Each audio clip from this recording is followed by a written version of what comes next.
దేవుని యొక్క మహాకృప వలన మనమందరం కూడా మరి యొక్క ఉదయకాలమందు చేరి ఉన్నాం. ప్రభునామానికి స్తోత్రం చెల్లిస్తున్నాం. ఆయన మహాకృప కనికరం వలన మనము రక్షించి కాపాడి ప్రతిదినం దీవిస్తున్నాడు. ఉదయకాలమందు ఈ వాక్యం విన్నటువంటి మనందరినీ కూడా ప్రభు దీవించును గాక. గడిచిన కొన్ని దినాల నుంచి ఒకే ఒక అంశం మీద మనం మాట్లాడుతున్నాం. అదేమనగా మీకందరికీ బాగా తెలుసు, విశ్వాసము.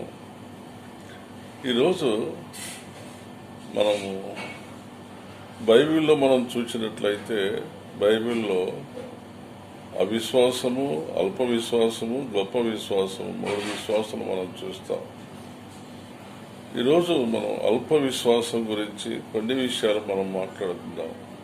మన ప్రార్థన ఏంటంటే, ప్రభువా నాలో ఉన్న అల్ప విశ్వాసాన్ని తీసివేసి గొప్ప విశ్వాసం దయచేయమని మనం ప్రార్థన చేయాలి. యేసు శిష్యులను చూచి, అల్ప విశ్వాసులారా ఎందుకు భయపడుచున్నారు అని వారిని గద్దించాను. Jesus replied to the disciples, you are of little faith, why are you afraid. ఈరోజు మనం ధ్యానించవలసినటువంటి వాక్య భాగం ఏమనగా, మార్కు సువార్త 4వ అధ్యాయము 35వ వచనం నుంచి 41వ వచనం గల వాక్య భాగాన్ని గమనించాలని, వాక్యం బైబిల్ మీ దగ్గర ఉంచుకోవాలని నేను మనవి చేస్తున్నాను. ఈ భాగంలో 4 ప్రాముఖ్యమైన విషయాలు మనం చూస్తున్నాం. ఒకటి, చిన్న దోణె, స్మాల్ బోట్. రెండవది, పెద్ద తుఫాను. 37వ వచనంలో ఉంది. అప్పుడు పెద్ద తుఫాను రేగి ఆయన ఉన్న దోణి మీద అలలు కొట్టి ఉన్నందున దోణి నిండిపోయాను. మూడవది, పెద్ద సమస్య, బిగ్ ప్రాబ్లం. శిష్యులు ఆ పరిస్థితులను చూచి మిక్కిలి భయపడిరి. నాలుగవదిగా మనం చూస్తున్నాం, గొప్ప దేవుడు, గ్రేట్ గాడ్. మార్కు వార్త 4వ అధ్యాయము 39వ వచనము. కాబట్టి చిన్న దోణె, పెద్ద తుఫాను, పెద్ద సమస్య, గొప్ప దేవుడు.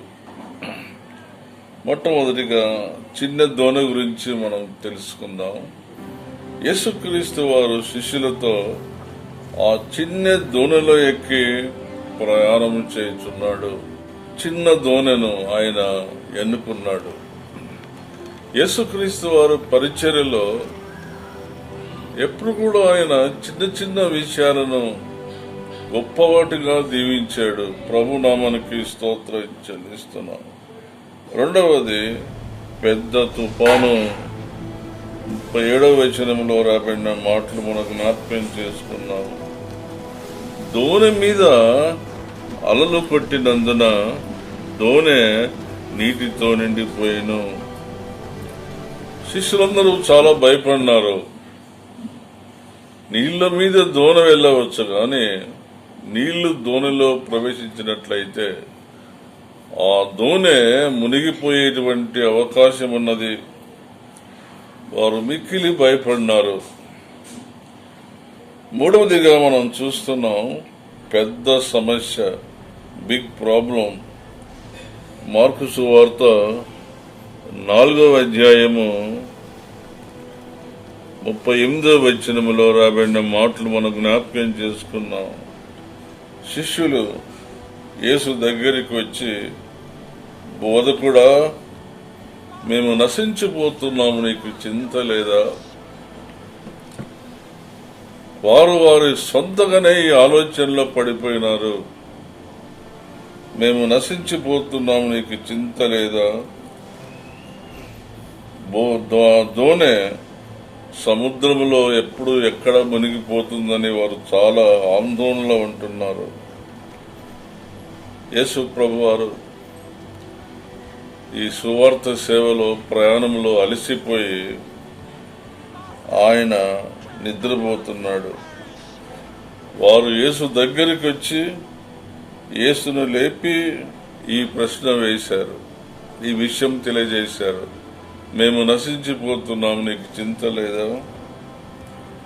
శిష్యులు ఒక ప్రాముఖ్యమైన సంగతి మర్చిపోయినారు. అదేమనగా క్రీస్తు మాతో కూడా ఉన్నాడు, క్రీస్తు మా ధోనిలో ఉన్నాడు, క్రీస్తు మాతో కూడా ప్రయాణం చేస్తున్నాడనేటువంటి ప్రాముఖ్యమైన సంగతి వారు మర్చిపోయినారు. క్రైస్ట్ ఈజ్ విత్ us అనేటువంటి ఆ సత్యాన్ని వాళ్ళు మర్చిపోయి వారు ఏమేమో ఆలోచనలు చేస్తున్నారు. యేసుతో ఆ మాట చెప్పినప్పుడు, ఇంతవరకు మనం చిన్న ధోనిలో యేసు శిష్యులు ప్రయాణం చేస్తున్నారు. రెండవది, పెద్ద తుఫాను చెలరేగింది, గాలి సముద్రం భయంకరంగా ఉంది, సముద్రం నీళ్ళని కూడా ధోనిలోకి వచ్చినాయి. వారు మిక్కిలి భయపడ్డారు, ధోని మునిగిపోతుందని. వారు ఆఖరికి యేసు దగ్గరికి వచ్చారు. మనం ఏమి జ్ఞాపకం చేసుకున్నాలంటే, గొప్ప దేవుడు, గ్రేట్ గాడ్, ప్రభునామానికి స్తోత్రం చెల్లిస్తున్నామండి. యేసుక్రీస్తు వారు అటువంటి పరిస్థితిలో ఏమన్నాడంటే, అల్ప విశ్వాసులారా, ఎందుకు మీరు భయపడుతున్నారు? మీ విశ్వాసం ఎక్కడ? మీ విశ్వాసం ఏమైపోయింది? ఇన్ని రోజులు మీరు నాతో కూడా ఉంటున్నారు, నాతో ప్రయాణం చేస్తున్నారు, నా సేవ అందరూ కలిసి సేవలో పాల్గొని ఉంటున్నాం. ఎక్కడ మీ విశ్వాసము? మీరింకనూ విశ్వాసం లేకుండా ఉంటున్నారా? ఆయన వారి యొక్క అవిశ్వాసాన్ని చూచి వెంటనే గాలిని సముద్రమును గద్దించగా సముద్రము నిమ్మలమైపోయింది, తుఫాను నిలువబడిపోయినది. శిష్యులు చాలా భయపడి క్రీస్తు శక్తిని గ్రహించి ఆశ్చర్యపడి ప్రభునామానికి స్తోత్రం చెల్లిస్తున్నామండి. మనం ఇప్పుడు 4 విషయాలు నేర్చుకున్నాం. చిన్న ధోనిలో శిష్యులు యేసు ప్రయాణం చేస్తున్నారు, పెద్ద తుఫాను వారు ఎదుర్కొన్నారు, పెద్ద సమస్యలో వారు పడిపోయినారు. ఇటువంటి పరిస్థితిలో వారు యేసు దగ్గరికి వచ్చి గొప్ప దేవుణ్ణి వేడుకున్నారు. ఆ గొప్ప దేవుణ్ణి వేడుకున్న తర్వాత తెలుసుకున్నటువంటి విషయం వచ్చేదంటే, దేవుని శక్తిని వారు గ్రహించారు, దేవుని యొక్క సహవాసమును వారు తెలుసుకున్నారు. వారు ఏం నేర్చుకున్నారంటే, Jesus is bigger than any other problem. ప్రతి సమస్యకు ప్రభువే గొప్పవాడై ఉన్నాడు. ప్రభునామానికి స్తోత్రం చెల్లిస్తున్నాం.